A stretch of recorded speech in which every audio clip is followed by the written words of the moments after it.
एक बार युधिष्ठिर ने भगवान श्री कृष्ण से पौष माह के शुक्ल पक्ष की एकादशी के व्रत के विधान के बारे में बताने का निवेदन किया। इस पर भगवान श्री कृष्ण ने कहा कि इसे पौष पुत्रदा एकादशी के नाम से जानते हैं। इस व्रत के पुण्य प्रभाव से व्यक्ति धनवान, गुणवान और तपस्वी बनता है। इसकी कथा कुछ इस प्रकार से है। राजा सुकेतुमान का भद्रावती नगर पर शासन था। राजकुमारी सव्या से उनकी शादी हुई थी। उसके जीवन में सुख, समृद्धि, धन और वैभव की कोई कमी नहीं थी। उसकी प्रजा भी बहुत खुशहाल थी। राजा सुकेतुमान अपनी प्रजा की देखभाल संतान की तरह करता था, लेकिन विवाह के काफ़ी समय बाद भी उसे संतान सुख प्राप्त नहीं था। उसने काफ़ी उपाय और प्रयास किए, लेकिन कोई पुत्र नहीं हुआ। उसे इस बात की चिंता थी कि उसके जाने के बाद राज्य का संचालन कौन करेगा। उसका पिंडदान नहीं होगा।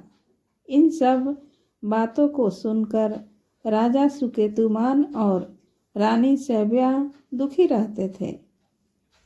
कई बार राजा सुकेतुमान मन में आत्महत्या तक के भाव आते थे।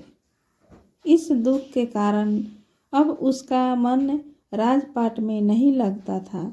एक दिन वह अपना महल और राजपाट त्याग कर जंगल की ओर चला गया। काफ़ी समय तक पैदल चलने के बाद वह एक सरोवर के पास पहुंचा। वहां पर वह एक पेड़ के नीचे बैठ गया। उसने देखा कि पास ही एक आश्रम है। वह उठा और उस आश्रम में गया। उसने ऋषियों को देखकर प्रणाम किया और अपना परिचय दिया। ऋषियों ने राजा सुकेतुमान से आने का कारण पूछा तो उसने अपने मन की पीड़ा बताई। उसने इसका निवारण का उपाय पूछा।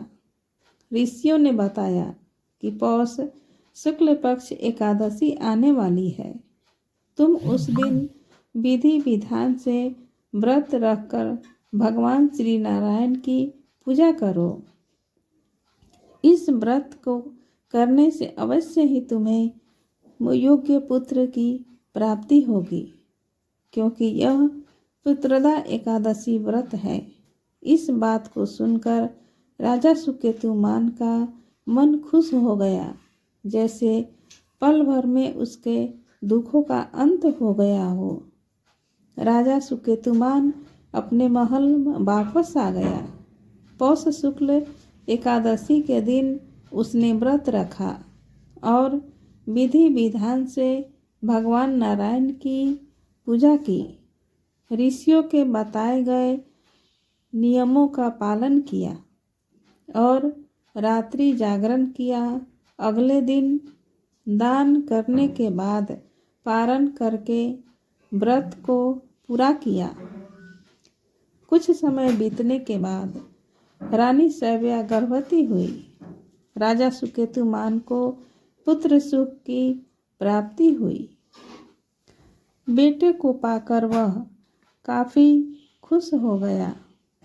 जो व्यक्ति पुत्रदा एकादशी का व्रत रखता है उसे संतान की प्राप्ति होती है।